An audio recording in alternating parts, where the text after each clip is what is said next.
Hey now, say now. Y'all know what it is. If that light's on, then flight is most definitely on. And first and foremost, folks, please excuse me. Last week, didn't get one of these out because your boy was definitely driving the struggle bus. If y'all were on our previous two live shows on our roundtable and also after hours, post the Chiefs game, you heard my voice go out, but little did I know that I was on my way to one hellacious head cold. And last week was a trip. So barely had a speaking voice, was dealing with some crazy congestion, all the stuff that goes along with it. You can probably still hear a little bit of it now. Got my voice back, but still not quite 100%. Getting there though. Anyway, those are my problems, not you guys's. What we're here to talk about are the Chargers. And boy, is there some stuff to talk about. So without further ado, let's get into it, I guess.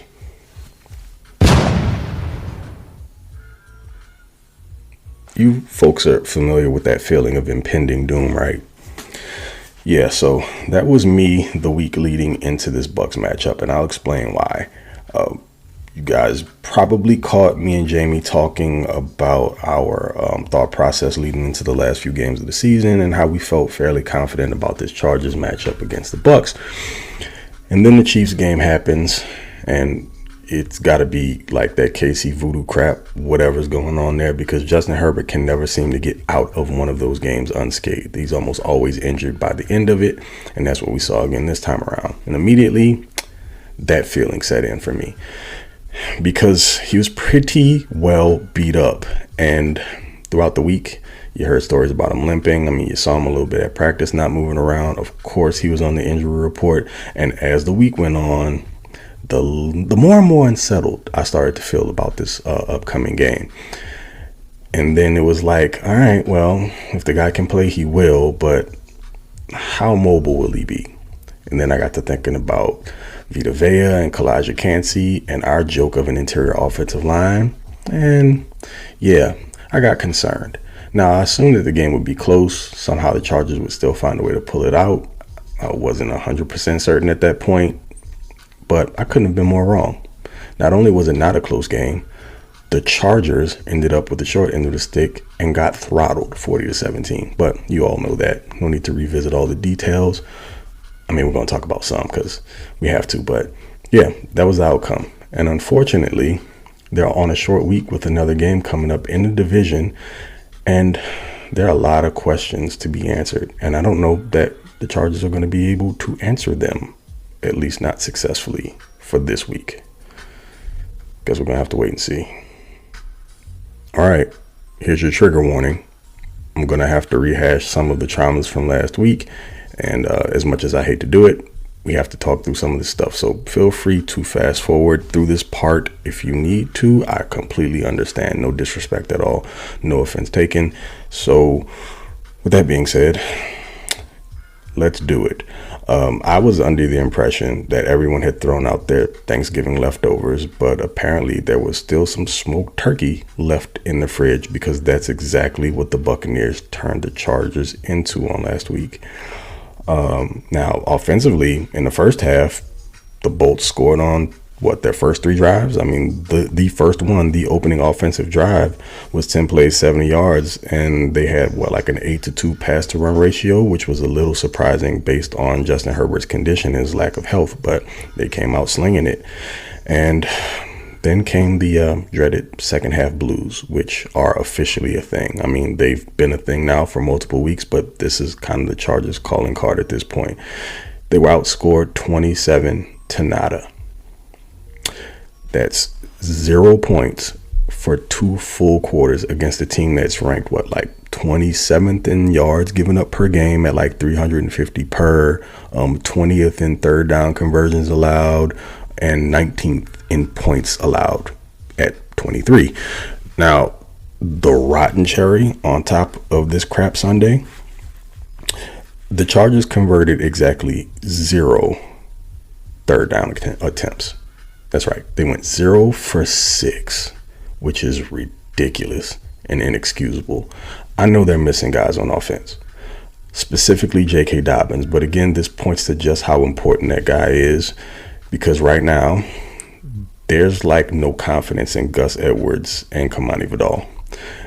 unless things are blocked up perfectly, Gus Edwards isn't going to do a whole lot for you. They clearly don't feel comfortable in handing him the ball consistently and allowing him to go to work, even though he's a bigger bruising back that wears on teams as the games go along. And Kamani Vidal, I mean, I guess it's just a development thing as a rookie. He can only do so much. He's not super explosive, but, you know, I'm not going to put as much on the kid. I mean, we're talking about a later round draft pick. Of course, he was one of my favorite backs in this class, but it might just take him a little bit of time. But again, J.K. Dobbins was kind of the engine for this offense. And if it wasn't evident before, you absolutely know it now. But just moving forward, man, I don't know what to say. Offensively, I don't know what you can expect. Dobbins is still going to be out for at least, another game. And in the interim, you got a Justin Herbert who cannot utilize his legs. So where's the upside here? I can't find it. Trying my best to locate the silver lining, but I'm struggling. Feel free to let me know if you guys can help me out there. But going into this week, still a lot of questions. And again, like I said before, don't know if there are very many answers, particularly on the offensive side of the ball. Preemptive pause here, but, you know, the D was a little flaccid this past week, was it not? Yeah, I mean, aside from the 2 turnovers that were created, and I don't want to overlook those. They were great plays. Number 1 by Tarheeb Still on his 4th pick of the season, where he played this underneath throw from Baker Mayfield perfectly, fell off of a guy in his zone and undercut Baker after he patted the ball a couple times. I think he was trying to get it over to Mike Evans, and Tarheeb just made a magnificent break on the ball. Now, it was kind of offset by that tackle he attempted on the Mike Williams 50-plus yard TD. I don't know what Tarheeb was thinking there. It looked sort of reminiscent of another player who isn't currently on the field, and no one really knows why, but this isn't about him. And then later on, you know, Joey Bosa with his great strip of Rashad White on a 3rd-and-1 play that absolutely would have been converted for a 4th down because of White's second effort, but Joey was able to rake that ball out of there and get it back to the Chargers. But with all of that considered, then the ghost of unforeseen production decided he was going to make an appearance. You know the one I'm talking about. The guy who always seems to come around and flips whatever the opposition's weakness is into a strength for that particular day. Now, in this scenario, it was players as opposed to just like a statistic, because we didn't even think Bucky Irving was going to play this week. He was pretty doubtful for the majority of the week. I'm not sure how many practices he missed, but it was really in question whether or not he was going to be able to go. And not only did he, but he runs for 117 yards on just 15 carries. So there's player number 1. And then good old Mike Evans, you know, the dude that's out there on 2 bad hamstrings, somehow manages to have his best game of the year to the tune of 9 grabs for 159 yards and 2 TDs. Now, you know what didn't help? Cam Hart having his 2nd concussion in like a month and a half, which probably hurts his prospects for playing the remainder of the season. I would not be surprised if they put him on the shelf, because you've got 2 concussions in such quick succession. That's not a good thing. So they're not going to rush him back on the field.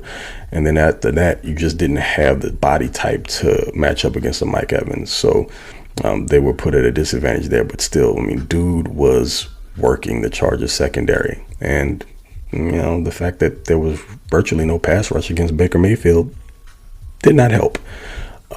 Chargers defense forced exactly 0 punts in this game, which there seems to be a reoccurring theme here this week. Just the number 0 for some strange reason.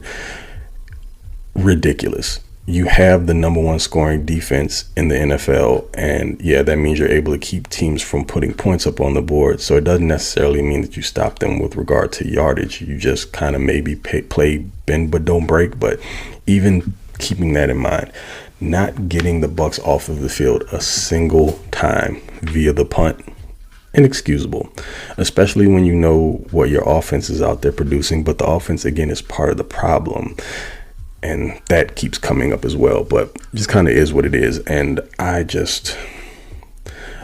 I don't know, folks. I don't really have any answers. I feel like this is more of a vent fest as opposed to finding a solution because, again, I don't know how many there actually are.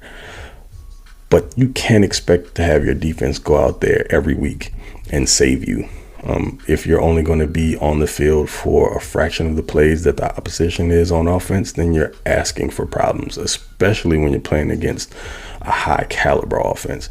And the Bucs had their way and proved themselves to be just that again this past Sunday.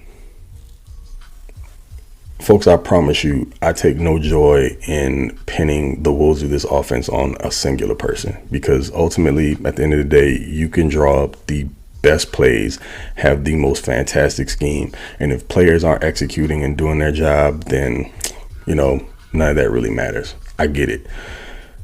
But unfortunately, when you're the offensive coordinator, you got to bear the burden when things aren't working out. And say, Greg, come back up to the front. The congregation has questions. We just got to chat about some stuff here. For someone who has been praised as a running game guru, the fact that you can't get anything going without J.K. Dobbins is problematic. Here's my issue.